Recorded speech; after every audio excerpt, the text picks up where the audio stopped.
Welcome to another edition of DoggyPlay. This episode we're going to look at the recently released, as of last night, or as of today actually, Diablo 3.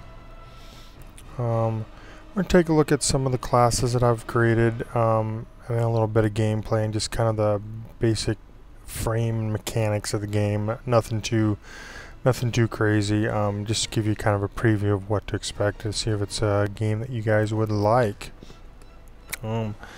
Let's first go to the hero section.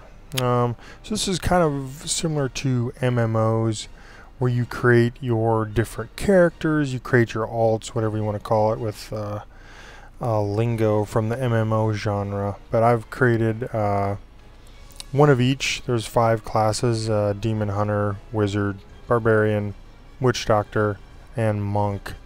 Demon Hunter is your range class. Wizard is your standard mage in a lot of games. Barbarian is your standard melee class. The Witch Doctor is kind of a combination. It has a little bit of magic and a little bit of melee, kind of like daggers and such, and they also have kind of dark forces, like they can, I believe they can summon like crazy undead dogs and raise the living dead. I guess it's very similar to a necromancer. And then the final and 5th class is Monk, and that class is a standard melee brawler class. Very few weapons. I think they have like brass knuckles and stuff like that, but for the most part it's kind of your ninja slash karate slash kung fu class is kind of what it was. That's what the Witch Doctor looks like. Awesome looking barbarian lady. There's our wizard. Let's call her female Harry Potter. And then the class I chose to start out with first. So let's take a look at this one. As you can see, I'm a little bit into the game already. And kind of give you a little rundown as well. Public games you can jump right into, depending on your level, jump in and co-op with other people that are in the campaign, because there is, I don't remember how many co-op players you can have, but I know it's for sure 2, because me and a friend did 2-player co-op during the beta. As you can see, there's a lot of games going on. This will only get more as the day and weeks go on. And I believe right now you can go to, if you have a Battle.net login and ID, you can actually download a starter edition of this game, which is free and will let you play through Act 1. I think it's, yeah, I believe it's through Act 1. So all 4 of these different sections of Act 1 it will let you play through, which is really kind of nice. I think the ending, there's a boss at the ending of Act 1 that you can play, so it gives you a really good SWOT of game time to see if you like the game. I believe when I did it in the beta, I got up to level 9 or 10, I think, somewhere around there. And the other cool thing about this is the auction house, where as people are going through the campaign, they are finding these awesome pieces of loot with various awesomeness, and they put on the auction house for gold. So this part is similar to a lot of auction houses you've seen in MMOs, where you can bid, you can buy out, kind of like eBay a little bit.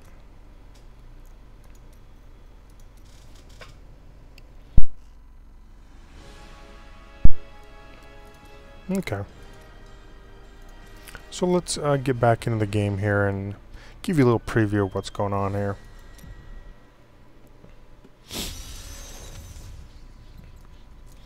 Alright, so I'm currently in a dungeon, and as with other Diablo games, use your left button to direct the movement of your character, as well as when you highlight something that you can destroy or kill, it'll change the little icon to a little grabby hand, and you can do that. You can pick up cute little health potions, walk around. I like just the little touches in this game with rats falling around, or if you get too close to a broken house, it'll collapse. A lot of neat little touches that add a lot to the atmosphere of the game. So let's get out of here, and you'll see kind of with MMOs you have these different slots down here. So here is a dagger throw, and the main one on the left button is just kind of, I'll show you when I get to enemies, but you do number 1 and you could put up these, what are they called, caltrops, which are kind of the little spiky things that they use on the ground to stop people and such. Okay, so there's an example. So you go up here, here's enemies. So you just left click or right click on the enemies, and that's when the attack happens. And so it's really slick. I mean, as fast as you can click and move around is as fast as you'll attack the enemies. Now the main attack on the left button, at least currently, does not use any of this hatred meter, because the hatred meter has to do with kind of your power,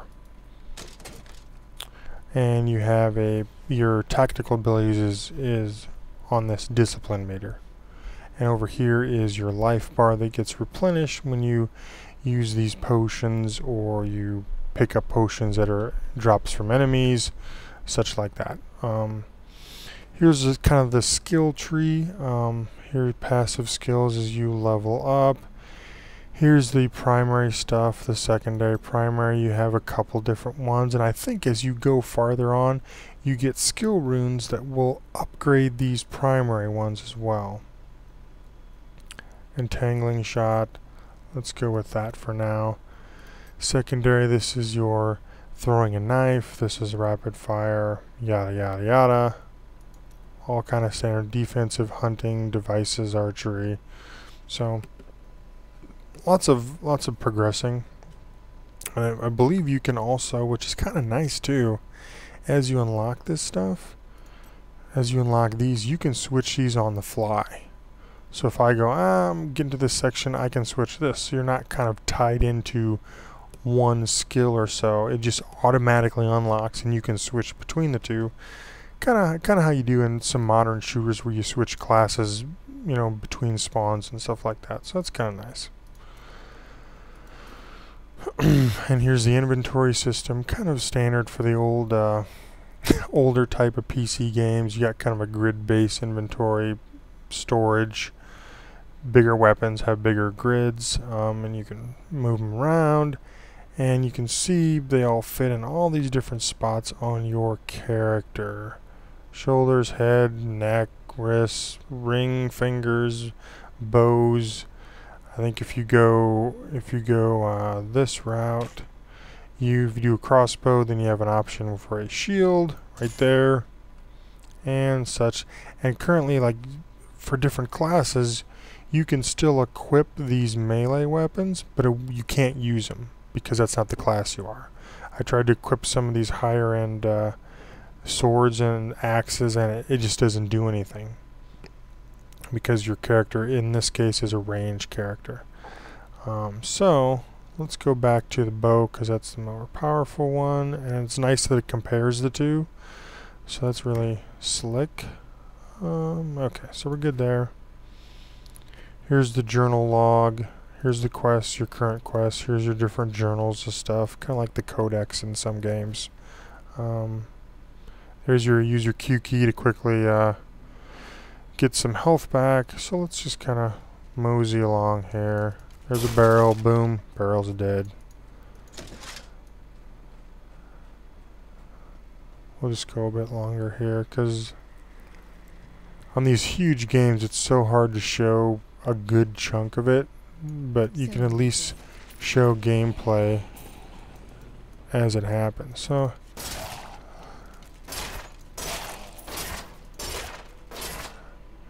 Now normally, since the primary attack and your movement attached to the left mouse button, if you hold down the shift button and keep it held and do your attacks, you won't move. Because sometimes if you attack and move, you move forward toward the enemy. So when you're in a group enemy like this, you hold shift and then you don't move around. So you don't indirectly move toward the enemy and take damage. Which is kind of nice. And I just kind of love this feel. I never played a lot of the Diablo 1 or 2, maybe just a little bit like a demo. But I really like the kind of almost the skill based with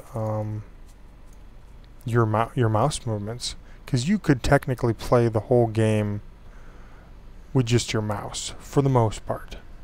I think everything is here to move around, put your hand in your pocket, and play just the mouse, which is fine and wonderful if you're having a cool beverage while you're playing or eating something.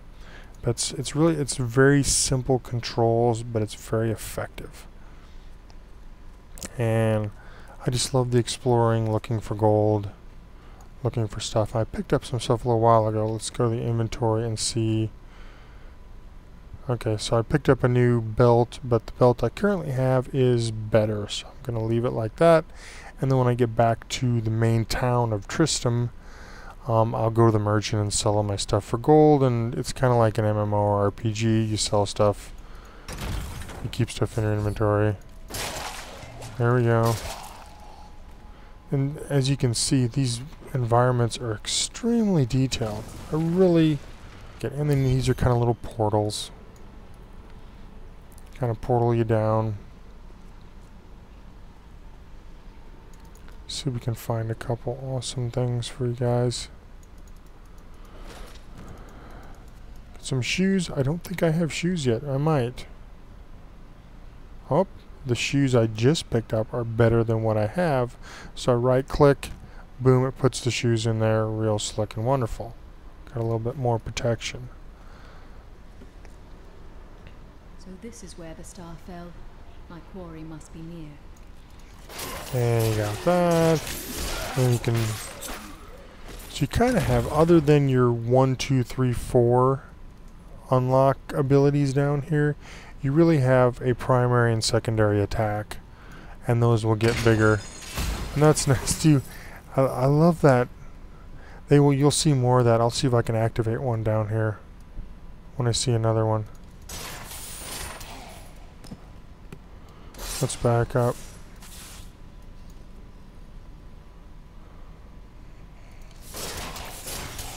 I'm going to back up and just hold the shift down and just take him at range.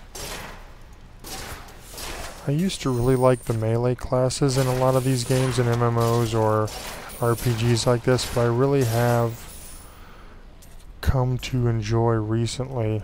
That guy's big. That guy's big. Boom. That reminds me of a boomer in Left 4 Dead.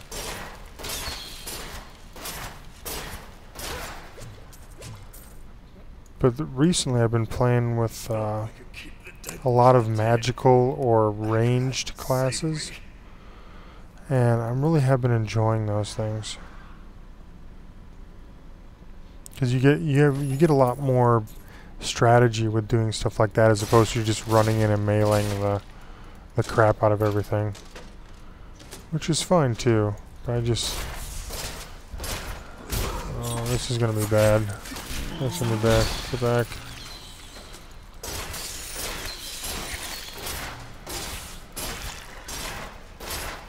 I mean, I like this too because the kills are really satisfying. It looks like you're really doing damage to the objects, where they kind of squirt blood everywhere. They stagger back a little bit. Like there's another thing that if I was paying attention, I could have done an environmental kill by triggering that right on top of all the enemies. But, you know, there'll be more. Love picking up gold and loot. I'm addicted to that stuff.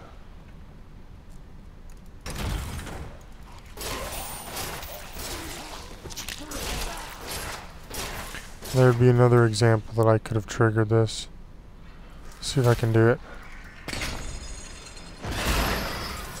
Got him. Awesome, awesome. And you'll see in the minimap up here, it'll kind of show you a little bit of where you've been and where you have not been. So that's kind of slick to have, like right here. Watch this. Boom. Daze that guy. Easy bunch of kills. Easy bunch of kills.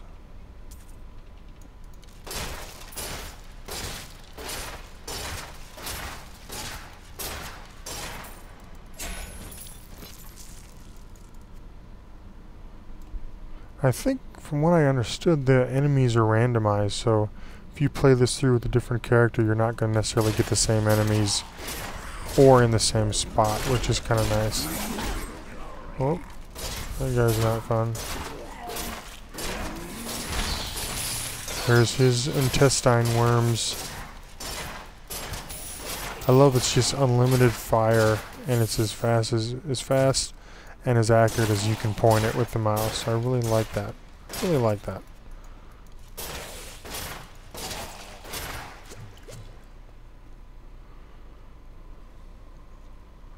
But as you can see, that there's so much detail in these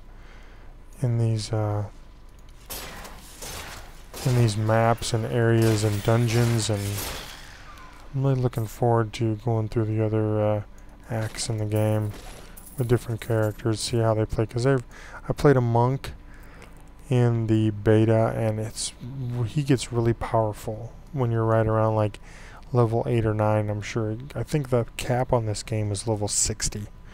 So there's lots of room to replay with your character again and again, or just to hang around and go in and out of dungeons and level up. Trying to think if there's anything else I want to show you guys, because this dungeon is just more of the same stuff, and I don't want to spoil it too much. Because this is all the same. This is the same content you'll get in the starter edition of Diablo 3 when you log in with your account on Battle.net. I think that's pretty good. Let's go up here a little bit farther. Oh, there's a chest. There's a chest. Oh, loot, loot. Love the loot, love the loot. Love blowing up barrels. Oh my gosh, I love the barrels. What's up here? What's up here? Nothing. It's just circling around. I like those hidden areas. Those are kind of cool to kind of find them all.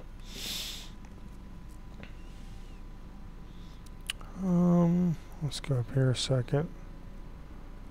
I think there's a door through here. Yep. We'll go through here and call it good. Oh, that looked like awesome stuff. And keep in mind, when you go to these menus or inventory, the game does not stop. So you kind of have to be wary of that. None of my belts. Boots, nope. I got lots of boots. Oh, oh. These pants are better. Better pants. Oh, I love the loot. Here's a bracer that I don't have. Awesome, awesome. Looks good, looks good. Let's kill these guys and see what happens here. I think there's a kind of a mini boss or so.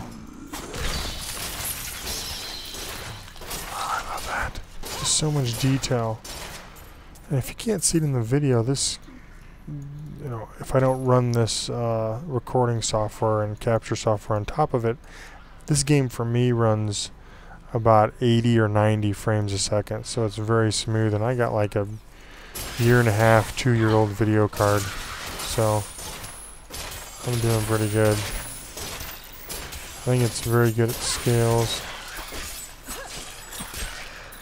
I'm getting swarmed here. I need to pick up some of the... My strength is back. There we go. There we go. Oh, look at all this loot. You guys seeing all this loot? Oh, I love it. I love it. Your inventory is limited. Yes. Yes, I know. I'm going to stop here because I think there's a boss that's coming up here in a second. Oh, look at all this loot. Look at all this stuff. And you'll see kind of with normal things, if it's magic or if it's a better loot, more epic loot, as they say, it'll be different colors. It'll be blue and then I think purple for the really, really good stuff. Increases gold and health pickup by 2 yards. That might be fun to have. Okay. I think this is a good preview of what to expect in this game. Very fun. Again, this game has been like 11 or so years in the making. I think the last game came out in, I think Diablo 2 came out in 2001, I think. So it's been a long time, and people have been really positive about the beta, and from what I've been seeing this morning on Twitter and stuff. So yes, thanks for watching, and looking forward to another episode.